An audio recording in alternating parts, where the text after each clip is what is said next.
Stop at the corners. You're picking up. Sorry. Best I can tell, that guy's getting a driving lesson, and Sam is following him just in case something goes wrong. Light coming up. I got a mother-in-law does less backseat driving. Your mother-in-law make you this kind of money? I guess there's big money in driving these days. They stop over a manhole cover and count 15 seconds, then take off and go back to their base in a typical nondescript warehouse. There, we learned that this was a test run, one of many. How you doing with the teller at the bank? What do I always do? She's a real looker. Blonde, blue eyes, all girl, eat your heart out. With a description like that, we don't even need to speculate. Jennifer Tate. A real honey. You have no idea, dude. Anything else I can do for you, Mr. Schlockenweiler? Mr. Schlockenweiler? I don't know why she's surprised. If there's a dirty old man anywhere inside a guy, she's the type that'll bring it out. Hello, favorite customer. Business hours.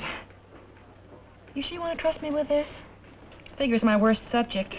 Oh, your best. It was a lovely evening last night. Well, we'll do it again tonight. Pick a place. And charmers like him can't help trying to conquer women who bring out the dirty and dirty old men. Sutton is definitely a charmer, and Honey is finding this to be one of her more pleasant assignments so far. Sam, are you sure Pete's the one? He's so charming, so nice. I feel so guilty. Honey, your girl is showing. Go put on a trench coat. Sam is talking with Lieutenant Combs and some guy named Tweedy. Didn't his wife run a chicken farm or something? Anyway, Sam wants Honey out of there. He's convinced she's in danger. The lieutenant says this was her idea. Mr. Tweedy? It's Honey who? If she walks away now, we're dead. Away from what? Mr. Tweedy, didn't your employer, Pacific Eastern Insurance, tell you anything? Indeed they did, sir. Tweety, they said 5 banks have been robbed. It cost us $1,800,000. Tweety, this must stop immediately.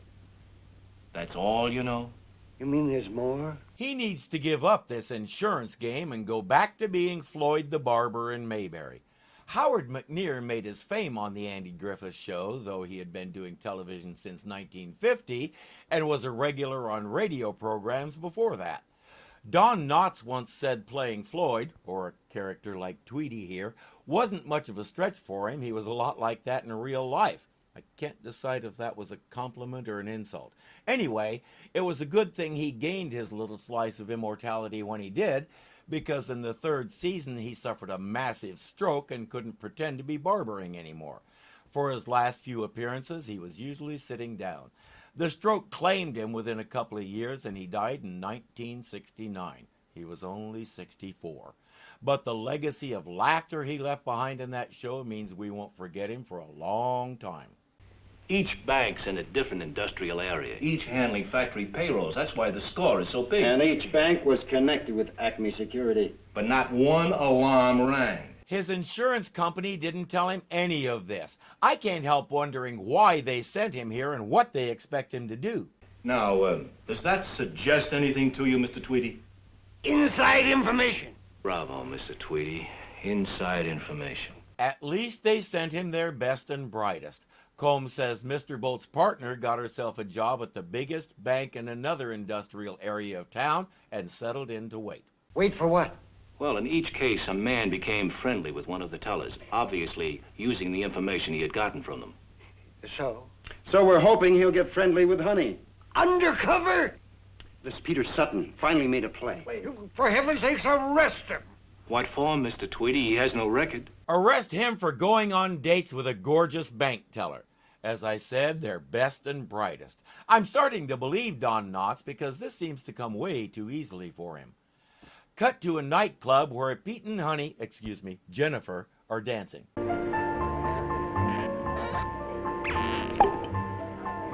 When you have the mustache like that, you must speak with the accent.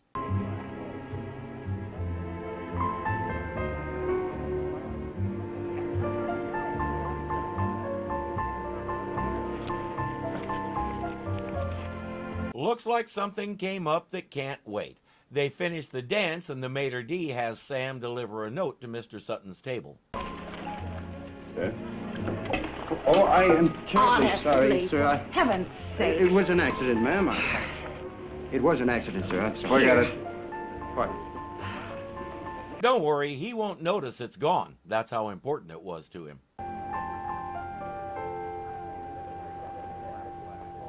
Durant is already here and Crowley is coming in from Seattle. That's what couldn't wait. It's not hard to tell who's the weak link in this chain. Off to the airport. Will passenger Crowley pick up the courtesy phone, please? Passenger Crowley, flight 9, please pick up the courtesy telephone. This is Crowley. What do you mean they hung up?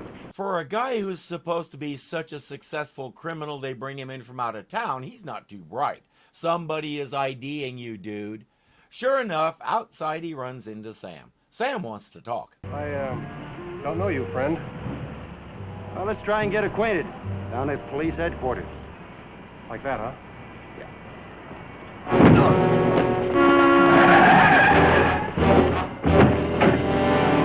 So much for talking. Crowley's an explosives guy. That suggests that Sutton is planning to blow the vault at the bank where Honey works. If Sutton is lining up that bank, he'll still need a good powder man. And what about Honey? She's taking all the chances. I think right now her biggest risk is a tonsillectomy. She wants to know more about him, but he's evasive and turns the conversation back to her, as if she doesn't know what he's doing. Your bank must handle some pretty big payrolls. We have $300,000 in the vault right now for Western Pipe. Well, for a weekend? Well, we have to. They pay on Monday. Seed planted, let's see how long it takes to germinate, especially without their powder man. Anthony Isley was another of those solid, dependable character actors that I talk a lot about. In his case, his good looks and natural charm landed him a lot of roles like this one, and he was a regular on Hawaiian Eye, a successful detective show that ran from 1959 to 1962. He was equally at home playing a good guy or a bad guy, and as often as not found himself romancing one woman or another in many of his roles, such as this one.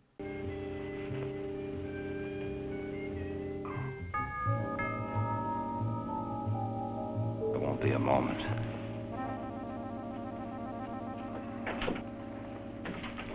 We've got problems. Didn't you ever hear the telephone? She in there? Get rid of her. He does so. He pleads a business emergency and escorts her out the door. She's the pigeon from the bank?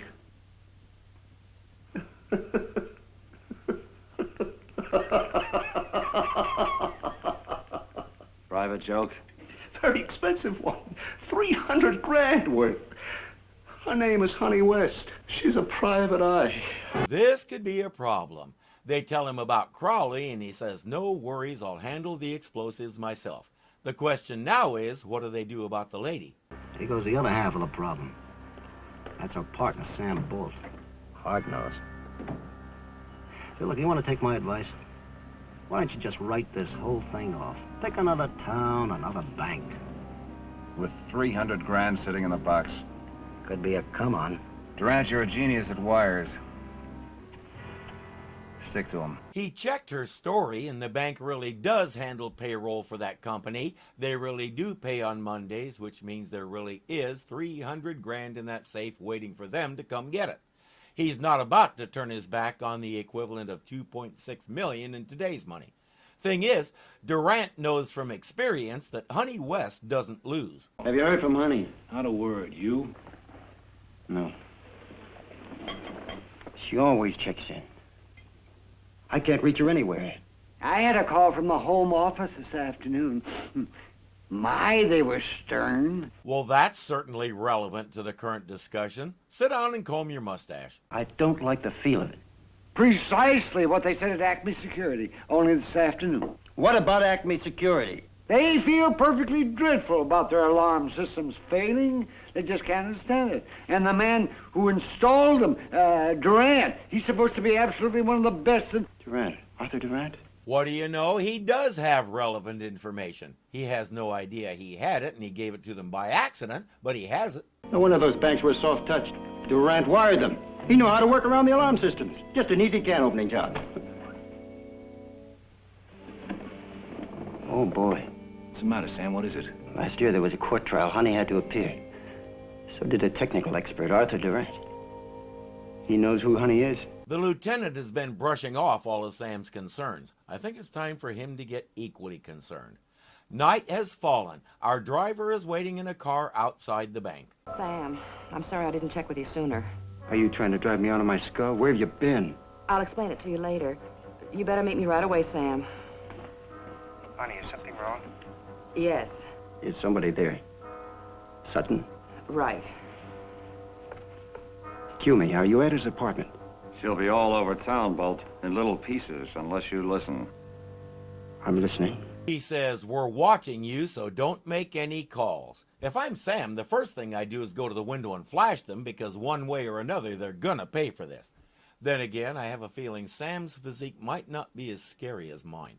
The man says, go down to your van. There's a message waiting for you there.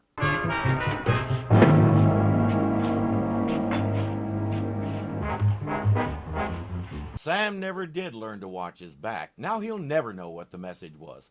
The man puts Sam in the back of the van, ties his hands, and settles in to keep an eye on him. Kind of gives new meaning to the word Vanguard, doesn't it?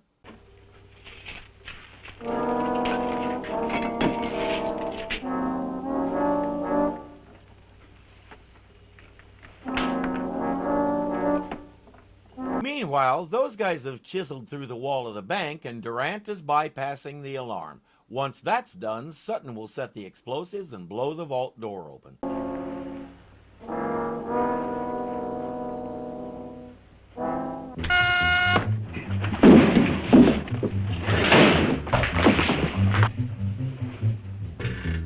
That had to hurt, but it isn't getting him any closer to rescuing Honey. Lieutenant? Oh, forget it, Sam. They're long gone. Yeah, where's Honey? She's with him. They were seen leaving. Oh, settle down, Sam. There's an APB out. His apartment's covered. Yeah, what about the warehouse? That's the last stop on their run. No good. I've already got men there. Nothing yet. I don't know why he keeps telling Sam to calm down. They know who Honey is. They have the money. The next logical step is to kill her and leave town. That may not be a big deal to Combs, but it's a big deal to Sam. A manhole. Manhole?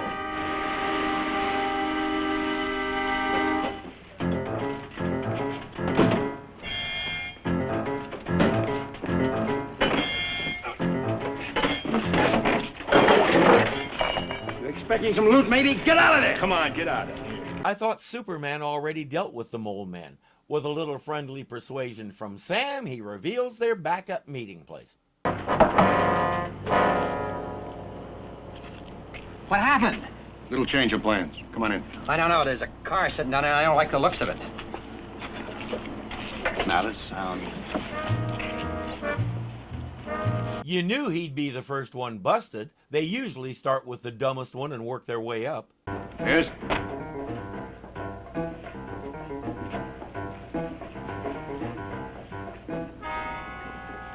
Mears, what is it? Right there, Sutton. It's all over.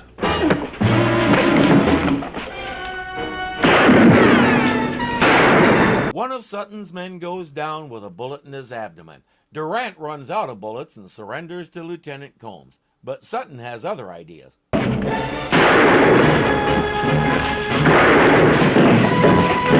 Sam also has other ideas.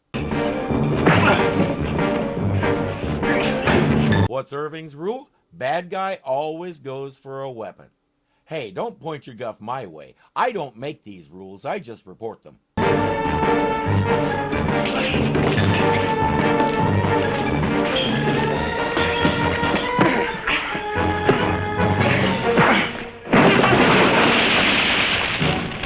There you go, another criminal on ice. How about that? Sutton on the rocks. You got to admit, Sam, when I cool it, I really cool it. My joke was better. Tell him, Mr. Tweedy. All the money has been recovered, Miss West. Oh, Pacific Eastern is just delighted. And when Pacific Eastern is delighted, they are delighted generous.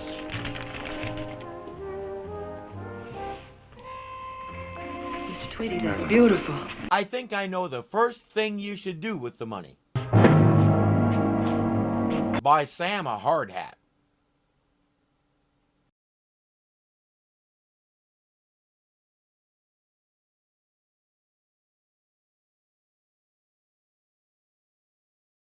Sam was talking with Lieutenant Combs and some guy named Tweety. Good grief. Go put on a trench coat. Sam was talking with Lieutenant... Good grief, slow down. And he was a regular on Hawaiian Eye. Don't lose the line. No worries, I'll handle the explosives. Next logical step is to kill her and leave town. They runs out of bullets and surrenders to Lieutenant Combs.